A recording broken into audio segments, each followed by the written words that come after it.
Welcome to the Eating at a Meeting podcast. I'm your host, Tracy Stuckrath, dietary needs expert, certified meetings manager, certified food protection manager.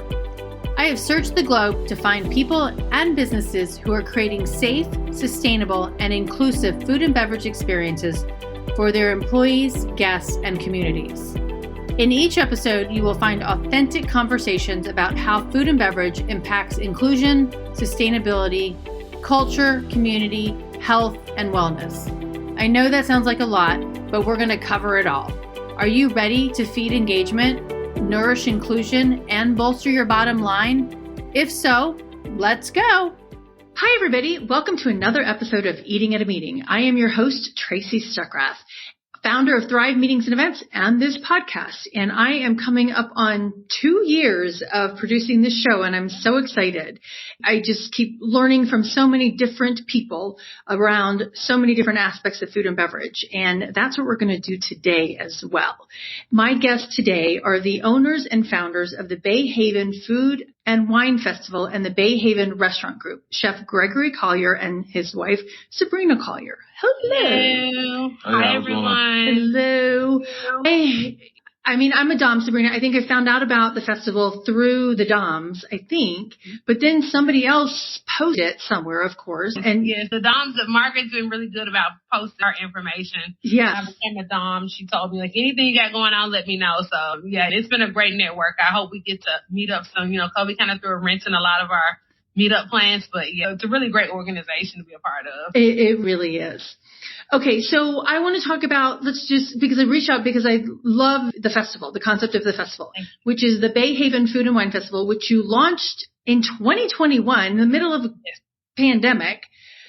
So tell everybody about the Bayhaven Food and Wine Festival. For me, it was just a natural progression with us being in the restaurant and food industry. We're going on a decade now, but we had already done, my role is always front of the house, hospitality side, server side. Okay. Greg's always back of the house, food organization, chef, menu, thriving side. So whenever we're working together, we always have those two roles. With us doing a lot of festivals in the past few years, we noticed that regardless of the demographic, you go to a city in Atlanta, that's a very heavily populated Black city. You didn't see that representation in the festivals, or Charleston or things like that. Like Charleston has deep history with Black food, with us that being one of the main ports that the slaves got here. And so I didn't see that representation in festivals. It didn't make sense. And so for me, it was, as opposed to me saying, hey, we need more Black chefs, more culinarians, Black beverage makers in these festivals, because that is somebody else's festival. I was like, I'll do my own.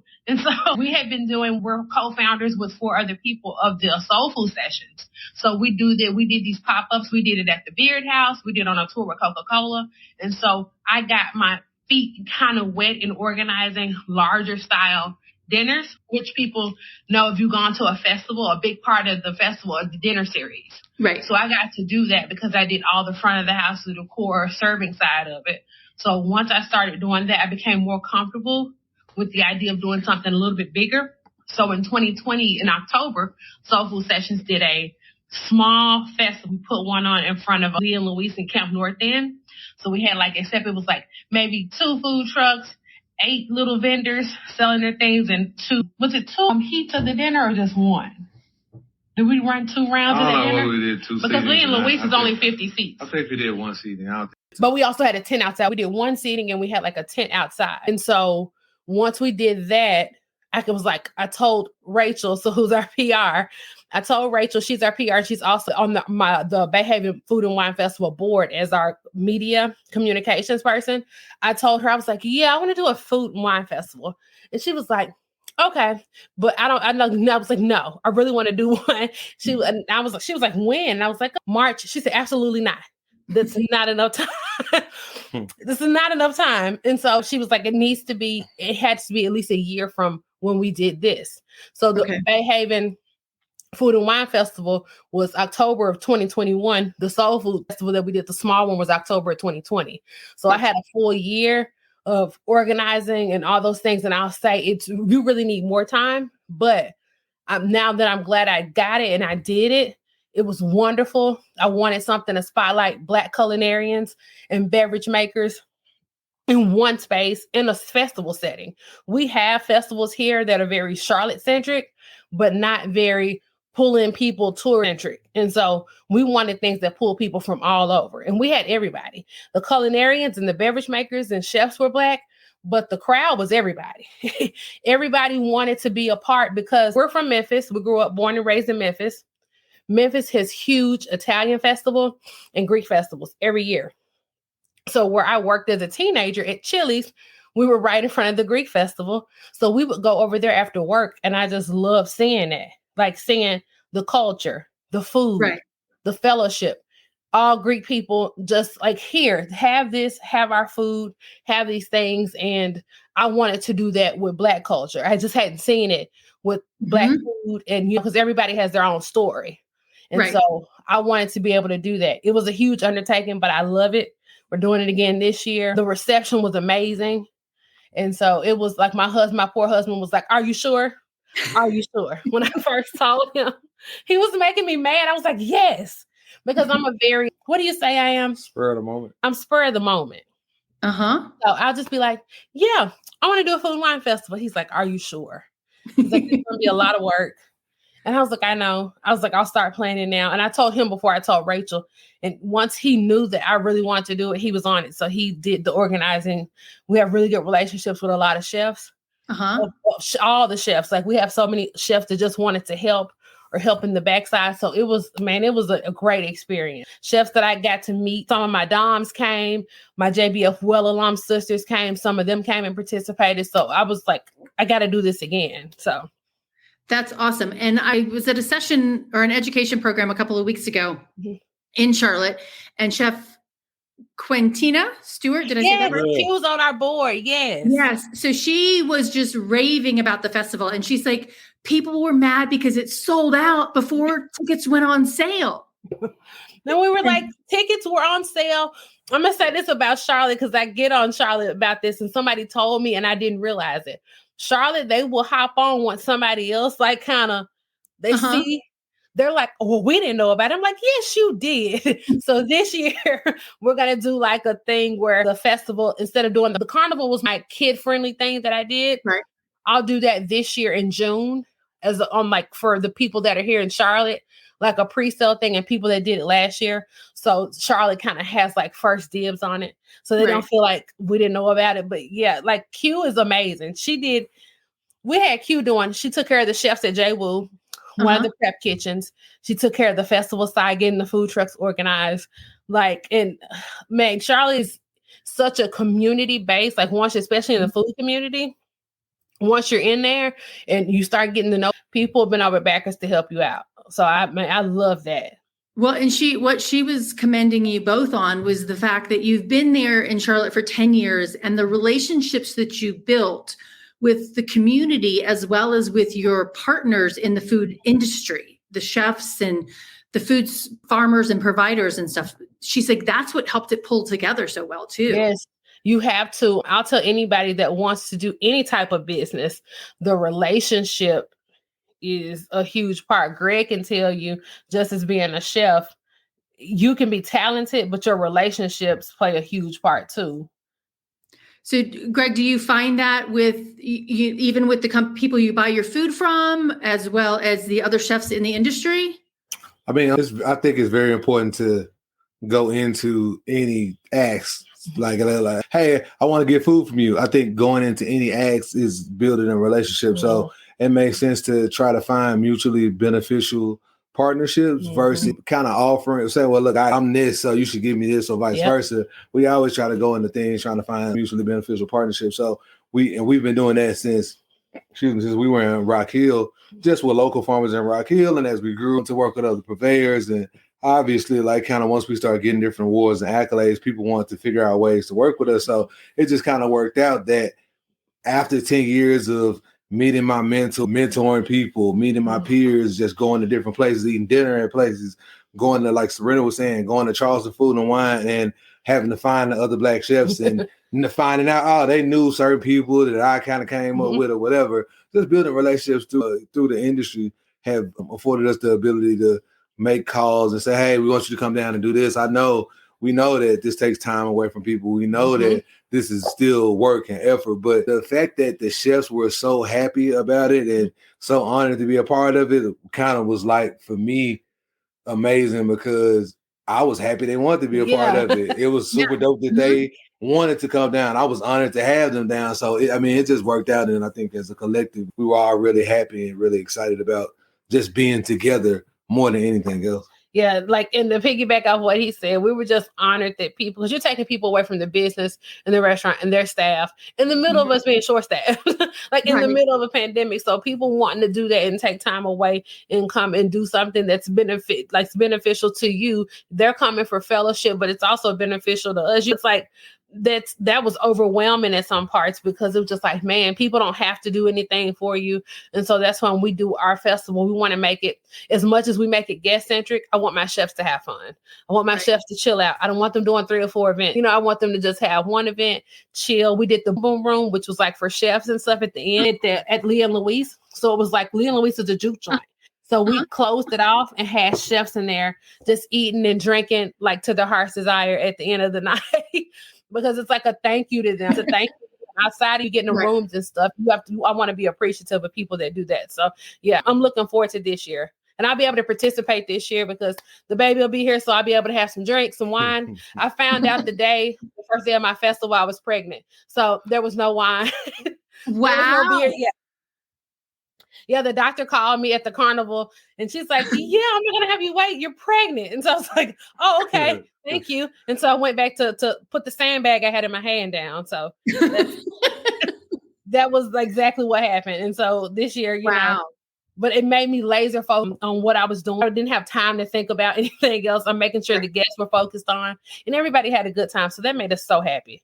That's fantastic. And one of the things that I read somewhere, I don't remember where I saw this quote, was from Chef Keith Rhodes of Catch in Wilmington. He said, it's deeply important to you two to be able to, quote, to be able to reflect the contributions of Black food and hospitality and to do it in a way that says, quote, this is who we are and this is where we're from. There's much respect for that idea, even more for making it as manifesting into that festival. So to me, that's a huge compliment.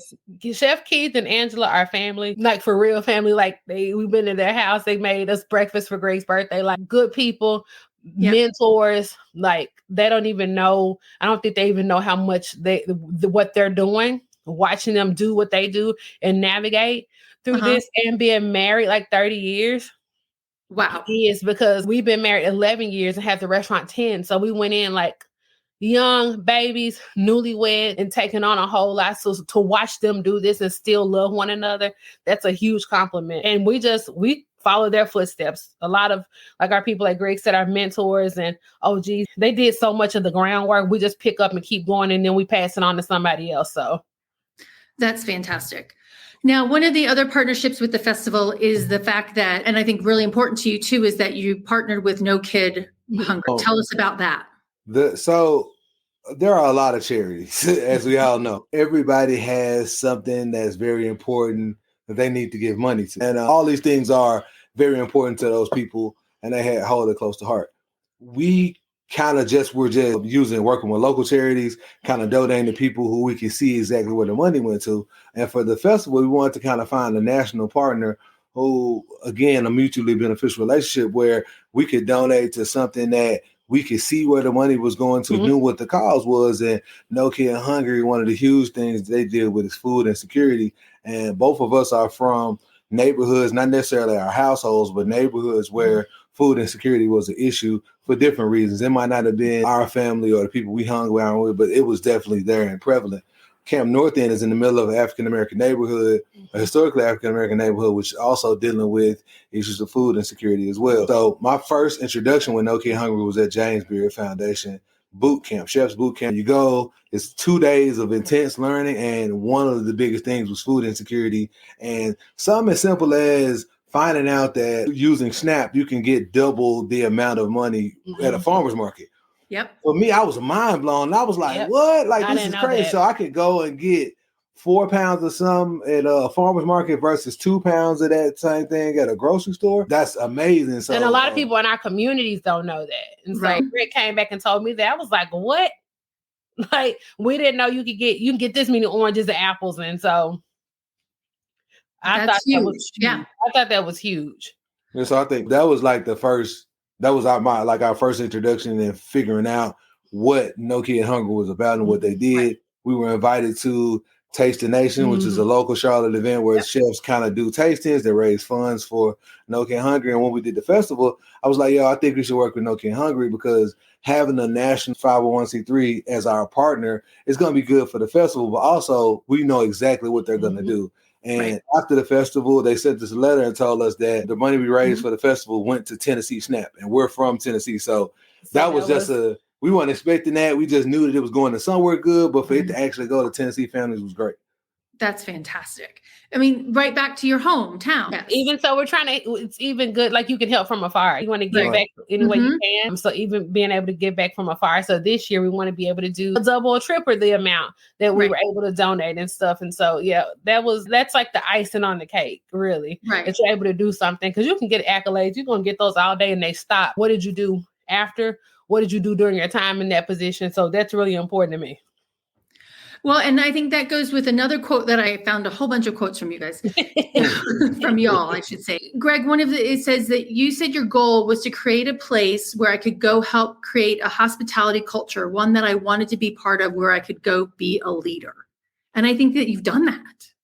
Yeah, we like to think so. One of the biggest things when I went to Culinary, so born and raised Memphis, Tennessee, I decided to go to Phoenix, Arizona, because I knew that I needed a culture shift to find out who I really was. Like in Memphis, I'm who I am, right? It's a lot of people who are similar to me. But when we went to Arizona, it was like I had to find out what I like to do, what I like to listen to, what books I want to read, what music I want to listen to. So I grew up just by putting myself in a place where I didn't understand anybody and know anybody. What that led to is me feeling like a little ostracized in the culinary community. I never really felt like I was going to be able to be chef such and such, a sous chef, whatever. It always seems like there was always somebody ahead of me for the next position. And I wanted to say something. I had a culinary voice and I wanted to get it out. So we decided to move to Charlotte, which turned into Rock Hill. And we picked Charlotte because Subrina's folks were in Charleston, so that was close enough. Not too close. My folks were in Memphis at the time, and they would drive. They had no problem driving long distances. And also, Charlotte at the time was one of the top places for economic mobility for African Americans. I Googled it, and I was like, this is Charlotte's like good for like Black business owners. This is like 2011. So I Googled, and it was like one of the top 3 or something, 3 or 4. And I was like, Charlotte sounds good. I'd never been. We had never even been to Charlotte. That's why it's funny. We just kind of like closing your eyes.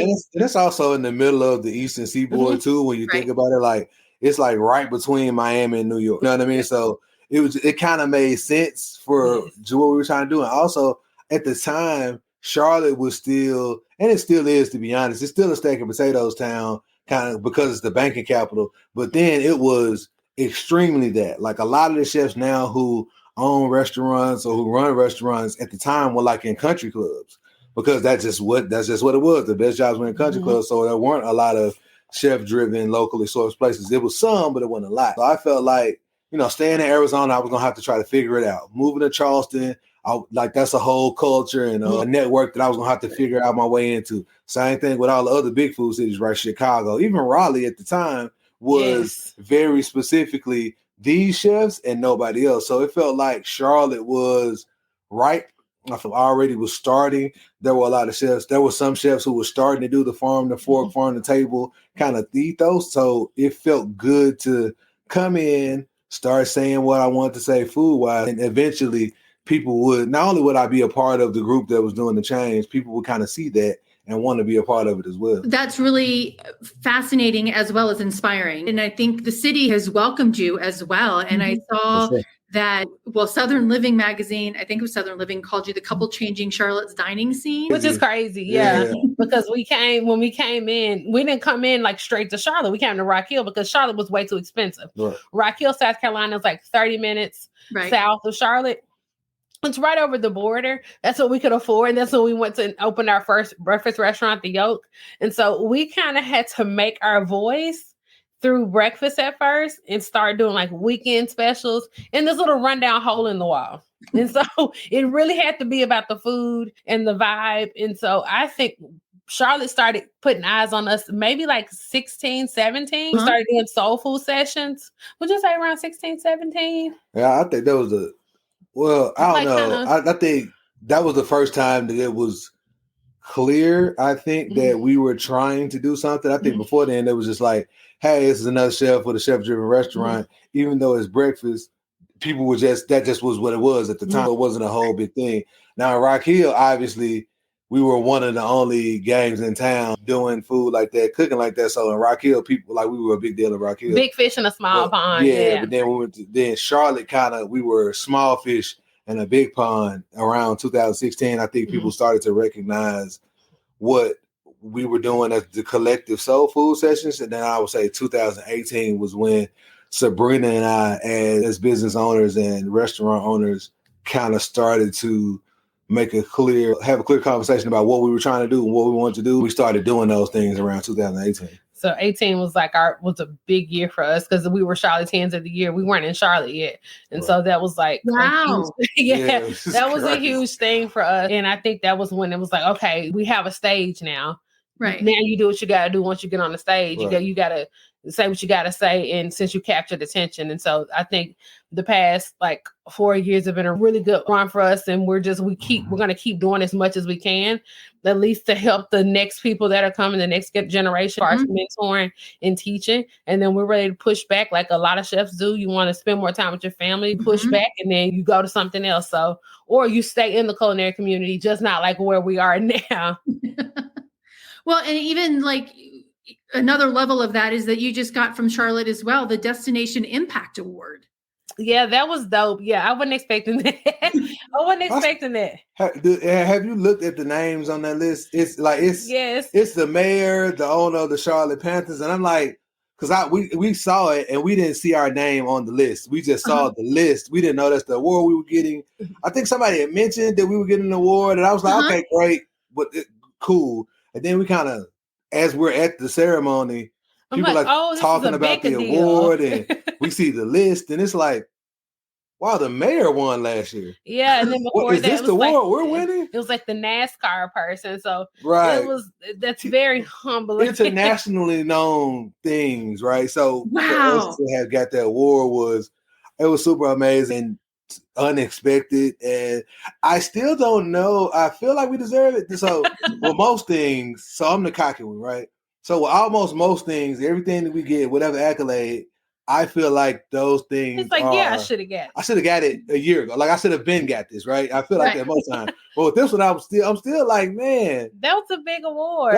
It's really big. It's a big award. Entire city of Charlotte, the entire Regional Visitors Association saying, y'all are the ones who've impacted our city the most this year. That makes me cry. That's incredible. That was incredible for us. I mean, because you get a lot of national accolades, but to get an accolade like that in the city that you're in and that you're currently contributing to, to say that you've done something so big with just your food. People don't know that. I didn't know, even growing up, food could take you this far. Right. So I'm like, we're past our parents' imaginations, our grandparents' dreams, because you're growing up, you're not taught like, hey, you can open a restaurant. It's very doctor, lawyer. Both of us had different majors when we started in college. It was so to be able to do something that you love and still get further than you probably could have got in another field. That's amazing for me. And so the award for that was like, oh, wow, we're doing something right. So that made us happy. Yeah. That made me really happy. Yeah. As it should. And that ties me into something what you just said is that there's a quote that, again, in Southern Living, it says, and Subrina, you said this, you can change people's mood really fast with food. Food is the manipulator. It is. I don't think I've ever heard that statement, man. It's amazing. You come in, and I noticed that just from when I was 15, started out working in fast food, my one fast food job in Wendy's, and going from like your chains to Darden and Chili's and stuff. So I worked every position you could think of, especially front of the house. But I saw how you can see somebody, they're hangry or they're cranky. You can change their mood, giving them something, giving them some good food. Especially got to see that when I was in full service, because I get to see you from the front of the door. So when you're leaving out, And I enjoyed that. Like even with the bullshit, I'm sorry, that comes with this industry and that comes with being a service professional, something to see. I enjoy it. I enjoy it to this day. Sometimes I'll go in there when I'm in the restaurant, I get to see it from the beginning. I'll go in there sometimes just host because I just want to see it. Or I miss it, that interaction. Yeah, it's amazing. Children's mood change. It's very pure and everybody has to eat. I don't care what color you are, what race you are, how big or small you are, you got to eat. And so that's one language that's international and it can change. You can have a bad meal and it piss you off too. So it can go either way. Both of them work. Both of them work. And so that's, I think that's one of my favorite things about being in this industry. It's probably why I stayed in it so long.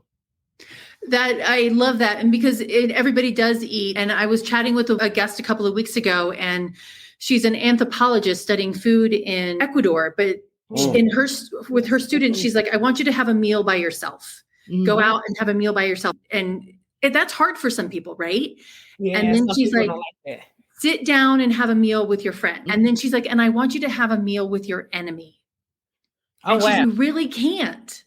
Right. You change my whole mood. You change my experience. Food is it's a love language for a lot of us. I can't even fathom the thought process of making that happen. And I'm emotional and kind of sensitive in that way. If I walked in the room and somebody locked us in, I could eat with my enemy and I would get over it. But thinking about it, anticipating all the stuff that's connected to that kind of feeling, and thinking that you about to mess my meal up. Like, I love food. Like, why would I allow that in? But that's a very interesting thought. And a lot of things are settled over food. People don't realize that a lot of disputes have been settled over a meal, a drink. And so the food is way more powerful than people like when we're talking about food insecurity and you're talking about that in different communities or how we see food as far as entertainment. When we go, one of the reasons we created Lee and Louise is for our age group, when you want higher end dining, you normally going to like white tablecloth, majority white staff, white dining, music. So it's very European centric, French centric, but that's a part of their culture. So you want to go and participate because that's someone else's culture, but you also want to be able to do that on your own side. And so that was what we wanted to do for Lee and Louise. We're not really white tablecloth folks, but I want people to still have the elevated food experience with our cultural music, staff, our cooks. Like we tell people when you go to an Asian restaurant, when we want to go to an Asian restaurant, you want that culture, that music, that food, that tablecloth, that linen, like you want that whole experience. So that Lee and Louise is like our translation from our side as being Black folks from Memphis, Bluff City, Mississippi River Valley Foodways. And that's our translation on it, from the dining, from the ambiance to the plating to the food. Oh, I can't wait to come. I did try to come when I was there, but you guys weren't. It was a Monday. I don't know. It was a day. It probably was a Monday, Tuesday. Yeah, exactly. Okay, so recently, Greg, you participated in the Gantt Celebrates Black History Month with a Southern culture on a plate. Yes. So walk me through what that means in food. Oh, interestingly enough, I'm not a historian. Okay. First and foremost, I know enough about the historical context of the food that I cook, and I have a very specific opinion on the small amount of history that I do know. So I love to get up and tell stories about why I feel like things are connected and why we cook. And that's really what it was about, right? It was about having a conversation about my perspective of the things that we cook in our food way. One of the things that have started to kind of unfold is the thought process that Black chefs cook soul food, and Black chefs do cook soul food as well, but that's not the only thing that Black cooks cook. So I think the conversation that's happening now is a more specific thought process on not just Southern food, right? Because Southern food has had a regional emergence, right? You got low country, you got up country, you got Appalachian foodways, you got Mid-South, you got New Orleans, you got Alabama, Mississippi. So many different regions have had a reemergence of their culture. And in that culture, I think Black people have been able to celebrate their regions and their heritage as well, not as like a footnote, but kind of as the spine of the story, right? Most of these foodways are built on foodways that come from West Africa vis-a-vis slaves. So Southern food and African food, if you look at Southern food, there are markers of that in Africa. If you go to England, Southern food ain't in England. If you go to France, Southern food really ain't in France. And so when you're trying to retrace the steps of how we got our food identity here in the South, you can go to a lot of different places, but the place where most of the foodways come from are West Africa and different parts of Africa. So I like to tell that story and have that conversation with everybody, but specifically, Black people, because I want us to know that rice of all sorts is our culture. Field peas of all sorts is our culture. Collard greens, yes, but turnip greens, kohlrabi greens, beet greens, all these things are our culture. So you're thinking about going to restaurants, when you're thinking about supporting, don't shy away from a Black-owned restaurant because it's not what you feel like Black food should be. Like, go and support and have that experience. And kind of, I tell people, just like, trust the experience. Come to the restaurant, sit down, dine, kind of take away the, oh, it's supposed to be this way, it's supposed to be this, it's supposed to be that. Just come and dine and see if you enjoy yourself. And if you don't like it, then that's fair. But if you come in with preconceived notions, whoever you are, you're not gonna be able to appreciate our experience. Having an open mind and that's the key to what we do. You just have to have it to be able to enjoy it. Because if you're coming in and you're expecting typical Black food, then you're gonna get what your grandma made every Sunday. So you're expecting that. And that's not what we do. There's people around the city that do that immaculately. It's just not what we do. So we're still telling people and still teaching in a way. I'm saying, let's come in because people recognize the ingredients. It's the technique that sometimes scares them. So I don't know. You think different? I don't know. Because I don't feel like I'm doing like crazy technique. Now, we're cooking fish in a little bit of a different way. We're not frying everything, right? But I don't think the technique is crazy. I think the nuance of a thing is what is kind of like, I don't know about this. Like, we have field peas on the menu. Those field peas are sometimes black-eyed peas, sometimes they're purple hull, sometimes they're cream peas, sometimes it just depends on, sometimes they're green acre, white acre, pink acre. So we just use whatever field peas we can get that are in season that we can get from a farmer or one of our purveyors, right? So I think people think about peas and beans and are thinking about stewed beans. We might pickle them, we might take them, fry them, and use them as a crispy garnish. We might puree half of it and then fold it into cooked beans to make like a whipped pea. So like, we do all these things. Sometimes it's a cassoulet with these ingredients. Like, and these are, for me at least, they're in the canon of black-eyed pea. They're black-eyed pea family, crowded pea family, and these things. I think people aren't used to seeing the other ingredients. If it was black-eyed pea or crowded pea, all day they got it. But once you get outside and you get a lot of these other varietals, you mean there's more than just the green pea in the frozen frozen bag in the grocery store? Right. Yeah. It's more than just the green lima bean, right? You got the green lima bean, you got the speckled butter bean, it's purple, but it's so many different types of these regular ingredients, rice even. So like Carolina gold rice, we got brown Carolina gold rice now. Jefferson red rice. There's so many different cultivars of these ingredients that people haven't seen outside of the technique, outside of how we're using it and thinking about these flavors. These are core Southern ingredients. It's just that sometimes people are expecting bowl of rice, bowl of greens, 2 pieces of fish, hot sauce on the side. So when you take those ingredients and you compose them, the spices on the dish, the greens are somewhere, they're just different. The peas are somewhere, they're just different. The rice is somewhere. A lot of times people can't associate that with the dish that they've been eating their whole life. So I think it's a little bit of both. I think that goes back to environments and food insecurities and things like that. If you didn't grow up around it, you didn't have access to it, you don't know it, you didn't grow up around a Whole Foods or a Trader Joe's, so you don't know all these other... Or even a farm. Or even a farm. Yeah. We were fortunate enough to have a store called Easy Way, which was a local store that had different locations, but it was like a farmer's market store that our grandmothers would just shop at. It was just normal. We didn't know that, oh, this is organic. It wasn't organic then. It was just going to go get some apples from the market and some eggs and stuff. And so, but there's so many communities that didn't have that. And over time, that store faded away. Now you have your huge markets like your Whole Foods, and it wasn't expensive. And so I think a lot of things go back to access and education. Right. If I don't have access to it, I don't have education, I don't know I can do all these things with okra. I can be like, I hate okra, but maybe I've never had it in this technique. Or I've only eaten stewed collard greens. I've never had collard greens any other style. And so I think that's like one of the biggest things as far as teaching kids now getting to the younger generation, because that's when you're the most exploratory in your life. Right. Them at that age where they'll explore without any inhibitions, and teaching them new techniques and say, hey, you don't have to eat tomatoes this way. You can have it this way. Right. And so that's something I think we still continue to work on. We have to do it more with adults because that's who my diners are. You do. Because you're still teaching adults, but adults are harder to teach. We're just harder to teach. We just know everything already. So that's something I think that's important. So I always have to keep that in mind. And even when I'm like, well, why are they acting like that? Like, I have grace because I didn't know at one point. I didn't know if it wasn't for me working in food industry, there's so many things that I wouldn't have known, ingredients that I wouldn't have tried. And so, well, so two things come to mind. I mean, I'm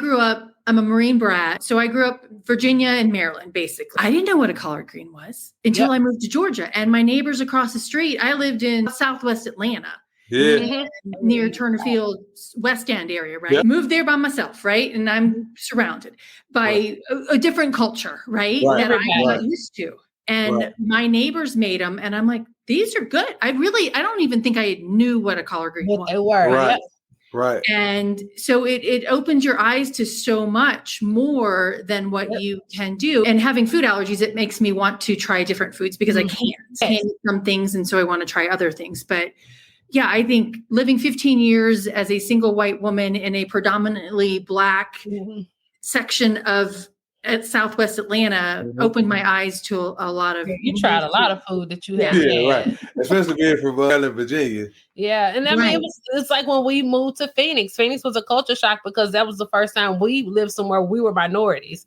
Because Phoenix is heavily Latin oriented. That's a Latin culture, Latin food. So you're getting these authentic dishes that you have never had in ingredients, and you're like, this is amazing. I didn't know what la lingua was. I didn't know what tripe was. Tripe, and somebody tell me tripe, and they're like, oh, you eat chitlins. See, you're seeing these culture, like sometimes they're kind of like fading across one another. You're like, oh, so tripe for y'all is chitlins. And so that was my first time in my early 20s being far away from home and eating food outside of what I was raised on and what my parents ate, because you still have those things. It's just a part of your life. You still have your parents' trace, but I tell people anytime they can, like, get away from home. I tell anybody that it'll change your life. And so I'm glad that we did it. And so I think that's like our life's work, is to always trying to like educate and give people a different experience. My sisters are young in their 20s, so we try to give them different food experiences because our parents are still old school eaters. Our parents really don't eat everything. Yeah, so are mine. Yeah. They're proud of us and they love us, but they really don't eat. They want our chicken and waffles from Uptown. They want that, and they might eat the cabbage. They like the cabbage and the catfish, but they have a line in which they're not going to cross. Right, exactly. Well, and when I took my dad to a grass-fed hamburger joint in Atlanta, he's like, "Is my burger going to be green?" And I'm like, "That's not how that works." But they want to know, and they're serious. Because you live your life a certain way. And like, that's why I say it's easier to get kids. But I know once you're talking to 50 and 60-year-old people. So anytime I get especially in my crowd that's 50, 60 and up, and they want to try something new, I'm like, that's like super important because they're trusting you. Right. They're going to tell you what they don't like too, but they're trusting you to try it. So that's good. So tomorrow, the other thing something that you said, I don't even remember what it was now, but and maybe it was Greg, what you said. Tomorrow I'm giving a session in Colorado to a group of meeting planners, but it's called You Are What You Eat. Welcome to the purpose-driven food movement. And I think what you're doing is purpose-driven food. Definitely. For sure. I mean, because it's educational at the same time as trying new things, right? I think one of the things that I do a lot of is anecdotal cook. Like all the things that inspire me don't necessarily come from me going to the farmer's market and falling in love with a vegetable, although that does happen, right? It's like, oh my God, these parsnips smell great. Let me taste it raw. Oh my God, this parsnip is great. But I think what's more important about that parsnip is me thinking about what 17-year-old me would have done at the farmer's market looking at that same parcel, having that same experience. I wouldn't have been thinking about it from a culinary context. I would have just been like, it kind of carrot, but it tastes weird. So what I think about is trying to figure out putting in scenarios where I can get a younger me, or like Subrina said, our parents, to eat this, right? Can I make a buttercream to put on top of a pancake so I can say parsnip buttercream so people can eat this and then when they go to the farmer's market, they think about parsnips different now. Same thing with butternut squash. Same thing with, to your point, collard greens versus turnip greens versus beet greens or whatever. I'm thinking about ways that we can make ingredients, especially vegetables, more relative and more important to people who might not necessarily have that same context. Like if you, for a long time, people think about beets, you think about the canned beets or pickled beets or whatever, right? You're not thinking about different things you can do with beets. One of my favorite dishes that we've done is we did beets in the style of we smoked them, rubbed them with like a pastrami rub, and then kind of charred them on the grill, and we served them with Alabama white sauce. So essentially, they're barbecue beets. Nobody's eating beets, right? Nobody wants to eat beets, but it was Alabama white sauce. Alabama white sauce is a buttermilk barbecue sauce. We put goat cheese in it. Everybody does the beet and goat cheese salad. So for me, the conversation was about, on one side of things, this is our classic beet and goat cheese dish. And on the other side of things, this is barbecue. So one is a culture that I grew up in that people will understand for one reason. And another is hospitality, hotels, just working in the industry. There's a beet and goat cheese salad that's going to come. So putting those two things together and having that conversation is just like trying to find ways to have a conversation with everybody for a different reason. Hey, I know you don't like beets, but these are like barbecue beets. So that's like, oh, I love barbecue, so I might like these beets. And then somebody else will, man, I love the beet and goat cheese salad. Okay, great. It's a little different and it's going to have a little bit of textural component, but it's reminiscent of that. So a lot of the cooking we do and a lot of the things that I'm inspired to do come from there. I think we try to meet different people where they are in one dish. Like he was saying, barbecue might pull somebody else. The beet and goat cheese might pull somebody else. Just beets alone might pull somebody else. And so you're trying to do that when you're creating menus and dishes. You're trying to pull from somewhere. Somebody might be unsure about something else, but they may love something else. I'm not a huge tequila drinker, but I like mezcal. And so I'll try the mezcal and tequila drink just because I like mezcal. And so we do that with our food too. And usually you'll be like, you know what? I don't like tequila, but I like this drink. So you know, because it's a different way. We get that. I don't like this, but I don't like this thing, but normally, I like it here. Yeah, I like it. I don't like mushrooms, but these mushrooms are great. Yes. And for me, that's great to get that's people a big compliment. Experience something that they are adverse to and really enjoy it in this way. And when people tell me that, I say, well, listen, it's not going to be like this somewhere else. It's not even about me being that much better of a cook than somebody else. It's my interpretation is very much based on me being in the culinary field, trying to be creative, trying to be forward thinking and provocative. But it's also based in the fact that my mom ain't eating beets like that. And she got the barbecue beets and she went on. She was like, oh, these beets are great. I was like, what? You like beets? Like she's like, no, I don't like beets. These are really good though. I like this flavor. I like how you smoke them. I like the char on them and all those different things. So we like Subrina said, we like to look at things from a lot of different perspectives to try to pull people in. I love that. And because you mentioned things that I don't like mushrooms but if you can do it, and I remember teaching a kids cooking camp in Atlanta and we did mushroom pizzas.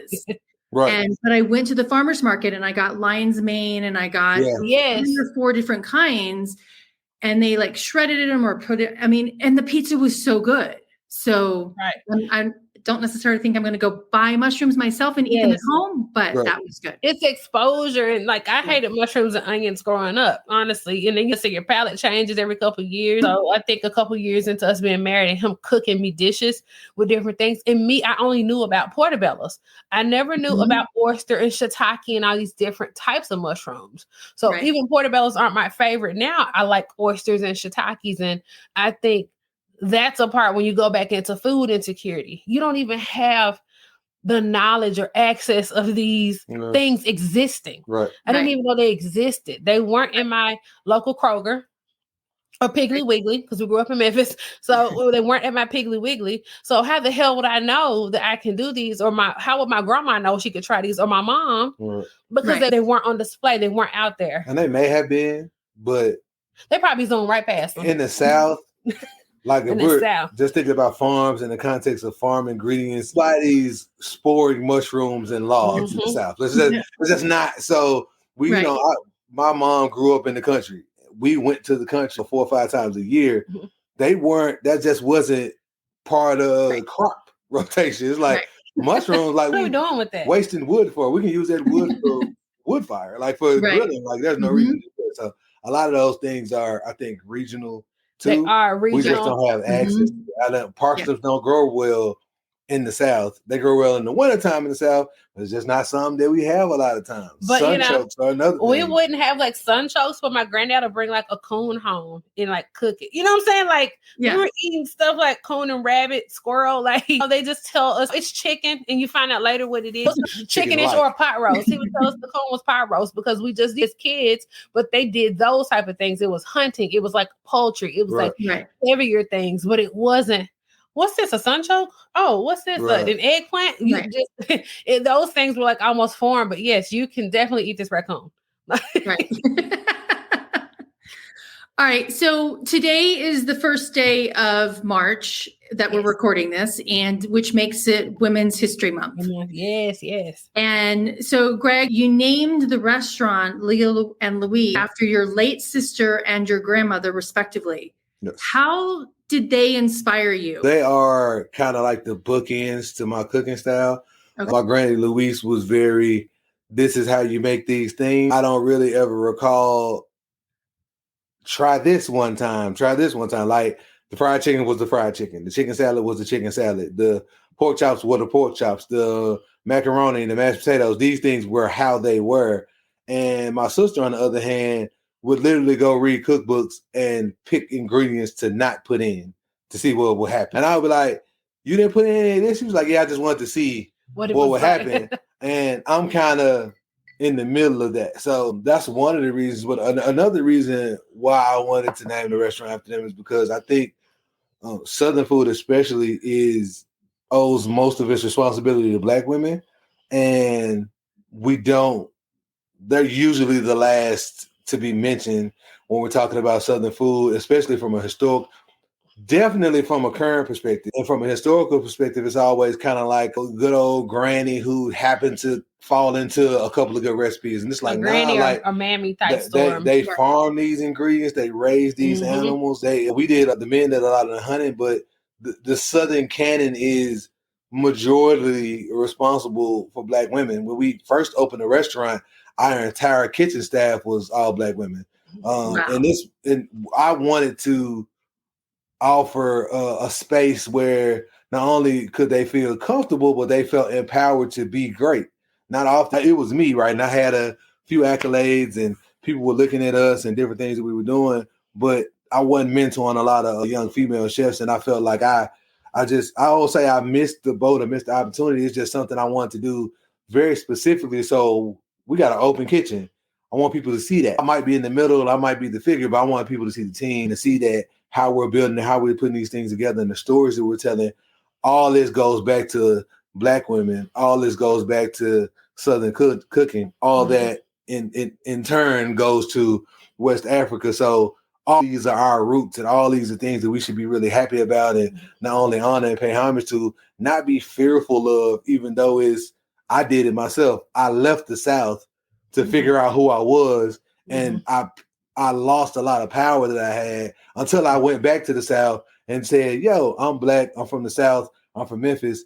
That's what I'm going to do, and that's how I'm going to cook. And once I made that decision, then everything started to grow and blossom. And I think Leah and Louise was just a kind of a flag in the sand, or a flag in the ground to say, this is what we're going to do, this is how we're going to do it. We're going to highlight these people, these food ways, and everything's been pretty good. And for me, it was management side. Me coming up, I have one of my favorite managers that I worked under was a Black woman, but they were never in like a high level, like GM ownership position, especially in corporate worlds. And then you go into more skewed space, which is fine dining. which I can ask anybody to tell me 5 restaurants that have Black women in like your fine dining setting as your managers and things. Like, it just doesn't happen because you're going from a bigger scale of white men to white women. And then Black men, like Black women are always, you just don't find it. And so for me, it was important to have a Black management in higher end dining and in behind the bar too, doing craft cocktails and mixology. We want to have that space because it is Lee and Louise. It's our love letter to Memphis. It's Beale Street when you walk in, but it's also, we want this to be a space where not only Black talent is on display, Black women's talent is on display. That gets overlooked in a lot of fine dining places. In your fast food, McDonald's, yeah, we got to deal with the erratic ass people. But when you go to fine dining, that just doesn't happen. So we wanted to kind of put not just a spotlight in our place, to kind of call other people to the carpet and say, why aren't you doing it? Like, we know the talent's out there. We weren't the first ones here. So restaurants have been here. So I know the talent's out there. Why haven't you been doing it and promoting within and things like that? So. Well, I commend you both for that because it's really important. And as somebody who sourced chefs for a food festival for 2 years, a decade ago, I looked at the James Beard list and I looked at the food and wine lists and whatever. I just looked for who was in specific areas of the country or whatever. Right. I wasn't looking for color. A lot of people do. Yes. Yeah. A lot of people do because it's something people don't like to talk about. It's just like, white is the norm, especially when you go into higher end dining and it's not overlooked. So when we were doing the soul food sessions and it was Black chefs, and people say, well, why does it have to be Black chefs? Well, no one ever says anything when it's a full lineup of white chefs. That's the norm. Just a full lineup of white chefs. Like, you don't need a White History Month. My history books are White History Month. And so I think pulling people out of their comfort zone when you're highlighting, for some reason, Black is a triggering thing for people. So it's because you can say like Asian or Greek, but when you start specifying Black, I think that kind of puts people and other people in an uncomfortable space. But it's okay, be uncomfortable. We have to be uncomfortable a lot. So uncomfort promotes change. And so I think that's something like, that's just a space that we're like, we'll be okay in it.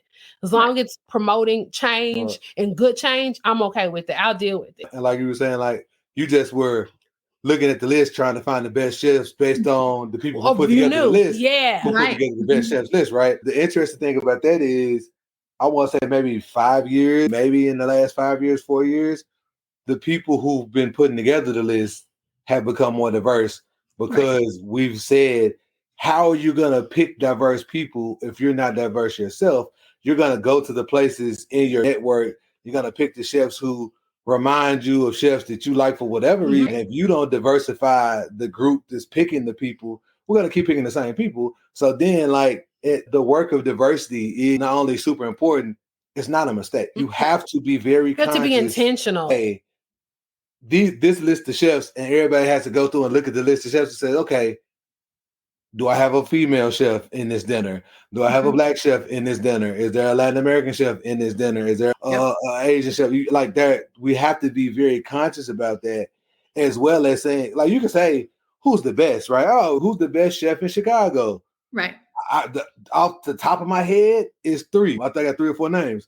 But because of my relationships with people, 3 of those names are Black chefs because I have relationships with Black chefs and I know who they are and I've done my research and I put those things together. So, and they might not be the most accoladed because Chicago has some heavy hitters, but I think it's knowledge too, because if I keep seeing the same names on the list, that's the only list I think I can pull from. And you haven't been like, have you been to Ty Richard's place? Have you been to Catch? And so I think it's like Greg said, it has to be intentional. And it's not just we speak for us because we're Black, but I would say that if a Latin chef was like, hey, we don't have enough Latin representation, and Latin people definitely have molded food, culture, hospitality. 40 years, definitely. Yeah. So I would say that even from them, I'm speaking from my side. But Brown in the South has happened. Yeah. There was a Latin American chef's dinner here, and there's chefs from Chile and Peru and Mexico and Ecuador, and it was like, we felt like they reached out to one of the chefs reached out to us and like,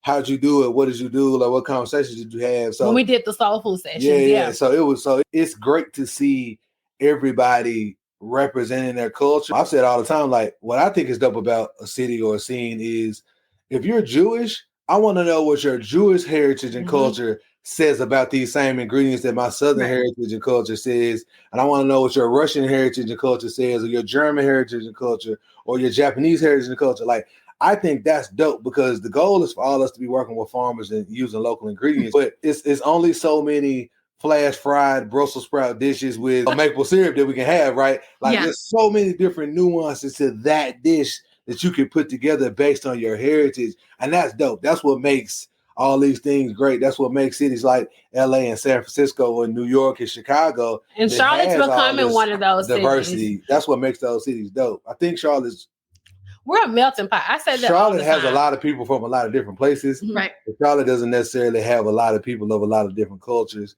pushing highlighted yet. We're working on that. It's happening more and more. And I think once we get that kind of different cultural recognition from different chefs cooking different food, I think that's when we're going to become a food city. We're close. I think we're definitely close, but I think people just gotta know it's okay. Some people gotta be like, I don't know if it's okay to do. Even once they see it's okay, we're hoping what we're doing is saying it's okay to do you. You can do it in your style. You don't have to do. Yes, we all pull. Every chef is classically trained, like French classically trained or European classically trained. If you went to a culinary school, so you get those techniques anyway. But I want to know, Greg, I want to know what did your Jewish grandma make? Like I haven't had that. I didn't grow up with that. I grew up with my food, so I want to know what you made. Don't do what we doing because we doing it. Do you know what I'm saying? It's okay to do that. I want to know what your Japanese grandmother made we have people around us, fortunately, to be able that they're doing that and like being like, damn, I hadn't had this before. I hadn't tasted that. Or like Greg said, how we do our ingredients, they're doing the same ingredients, just their technique for their culture. And so that's one reason I love living in Charlotte because it's slowly becoming that. We have people from everywhere. Now I feel like people are like, it's okay to make it. My grandma's Irish and this is what we eat. Hell, I didn't know that. I want some. Exactly. So yeah, I am enjoying being able to watch that, not only be in the center of it, but I get to watch it. So that's one of the perks of the job. I would say I get to watch it in real time. All right. You two are so utterly inspiring to me. Thank you. And I can't wait to come back to Charlotte and come eat at the restaurant. I do want you to come to New Bern and open up a restaurant in New Bern, which is 4 hours away. I didn't know it was that far. I don't know. I thought New Bern was closer. How close are y'all to the new taco spot that everybody's talking about, La Fondita or La Fonda or something like that? I don't know if it's in New Bern. I don't think it's in New Bern. Maybe it's in Sanford. Oh, Sanford's Pinehurst, which is Raleigh, south of Raleigh. Okay. It's more. It's because I gotta go. They got either Carolina's best new restaurant this year, and I was like, man, I gotta go there because they got that for tacos. They must be great food. So we try to go and try different foods and different things. Right now, when I do suffer with the heartburn, but I take it because I just want to eat. I suffer with the pregnancy heartburn, but I'm gonna eat it. So yeah, I hope to see you if you come in. Now, I was at the restaurant, but I do hope to see you if you let me know you're coming in. Margaret said she's supposed to come in, and we got food and wine this week, so I don't know if I'll see her, but okay. Yep. Well, and maybe we can meet halfway at that taco joint. Maybe that won't be a problem. I can totally do that. So I have two final questions for you. Mm-hmm. So we talked about it at the very beginning. So you're pregnant. Congratulations. Well, and actually, Greg, I have to compliment you or commend you on being named James Beard nominated for Best Chef in the Southeast, right? Thank you. So cross my fingers for you. Thank you. Hopefully, we'll see. We haven't had a finalist out of Charlotte, so I'm hoping that we can pull at least a finalist. I'm crossing my fingers for you. Thank you. But as you have this baby, what do you want your baby to know about what you've both created and going forward? So what I want our baby Let me start off by saying Greg says this is his baby. He's like, he said, I have to have another baby for him. She definitely does have to have her own baby. He said, this is his baby. Okay, gotcha. And he's already said she's going to be a chef. So we'll see how it works out. We'll see. She's my baby. She's stubborn. She's going to do what she want to do, but it's cool. If that's the case, I'm going to tell her not to cook. And then she'll do it. She'll do it. But I think the thing that I want our kids to know more than anything is our grandparents gave our parents a head start and they started from there. our parents gave us a head start and we started from where they finished. Don't start over. There's a foundation laid. So yes, you have to do your own work. Yes, you have to put in your own time, but understand that there's a foundation laid for you. So start from there. Like I think it's going to be cool that at some point there's going to be the Colliers, right? Those are the Colliers, right? You know how that conversation happens, right. The Joneses, whatever. So it's cool that I think we'll be in that conversation in whatever city we're in because of what we've done. But I just wanted to know, like, listen, you have a foundation to start from. So don't feel like you left behind. We work really hard to get to a place just so you can have a foundation to start from. That was the whole point. We didn't do this for us. We didn't do this for anything else other than to make sure when you got here and you become of age and you're ready to do things, you won't be limited by not being able to get in certain rooms and not being able to financially afford things. You got a foundation to start with. I think for me, I just want to give my baby, our parents, like Greg said, our parents did the best they could because their parents did the best they could. Our parents are literally still alive and they can tell you about Memphis civil rights time and segregation. And so they have a different skew on life than we did. So they were very much, you're going to be a doctor or a lawyer or an engineer in Greg's case. And that was the only way. So I really enjoy being able to tell my daughter, like, there's so many ways you can do what you want to do. And it doesn't have to be, I went to college. It was great. I got the experience. But what I went for is not what I'm doing. And not skewing her. Because our parents, I don't think they tried to limit us. It's just what they knew. Right. This was the time our grandmothers couldn't even get a house without their husbands, or you couldn't buy a car. Right. So each generation changed. So I just want to be able to tell, especially my daughter, with her being a girl, that you can, whatever you really like to do, you can grow that and expand upon that whichever way you want. It doesn't have to be, the road is not always A to B. And so I think that's something that I'm happy I'm able to show her, not just tell her. I can actually be an example and say, we went this way and then we dropped out of school and then we went this way. And then your dad went to culinary school, like closer to 30 and not 18. And so I think that's the biggest thing I would want to tell my kids. It's more than one way to get to what you want to do and not how you saw everybody else do it. Because we just didn't see it done our way. We just did it our way. So I like that. Doing it your way. That's for sure. Okay, so one final question is, what's your favorite food? I said mine is cheesecake. I love cheesecake. Yeah. Any just plain cheesecake or? So it's a very specific, I love strawberry cheesecake, but I love, since I was a child, we go back to childhood, Sara Lee French cheesecake, French whip. My mom used to get it. And that was her and I's like thing. And that will be our Friday night thing. I guess it's nostalgic and it just takes me back to that. And I love that. That's my favorite thing. I could eat that every day. I'd be like probably sick, but I'd eat it every day. Well, my favorite thing to cook is grits. He loves cooking. Yeah. What's your favorite thing? I like to eat grits too, but if I think my favorite thing to eat would have to be tacos. One of the reasons why I went to Arizona, because I had convinced myself that because I love tacos and fajitas, which at the time was what I thought Mexican food was or Latin food was, that I had some Latin heritage. He just knew it. I just knew it. I was like, yes. The first cookbook I ever bought was Rick Bayless. My mom bought it for me, and I was like, oh my God, this is insane. So I think my love turned out to be for a different region of the world. But yeah, tacos. Like I could eat a taco every day. Every kind. I love la lengua. I love cabeza. Like I love like the traditional onion, cilantro, lime juice, pickled peppers, like tacos. I can eat tacos. I can add tacos. I might get a taco today. I could eat Taco Bell, which I shouldn't say live in public, but I could do it. That was, so that was kind of like before we were dating and we were friends, I would bring Greg Taco Bell. We would have Taco Bell and Coronas. And so, because he loved tacos so much. It's such a bastardized version of what it was Mexican food is. It's so bad. But we were 19, 20 in Memphis. We just didn't know. We were like, this is amazing. So getting like, I think we hung out on Cinco de Mayo one year, and there was Taco Bell and Coronas. It was awful. So culturally incorrect. And but that's all we knew. It was all we knew. And so to be able to grow, we not only grew with one another, just in age and food, love language, and in culture. So we're like, this is a real taco. So you appreciate those things. And being able to grow from a grassroots restaurant to what we are now, I appreciate, like, you can't tell me shit about a taco truck. Those are jewels. Like, jewels, like, completely. And so goes, yeah, I'll back him up on the tacos, because after my cheesecake, mine. That's mine. No, I'm saying I'll eat a taco with you after my cheesecake. Tacos. But I'll back him up on that. Oh my goodness. Oh, I love it. Thank you so much.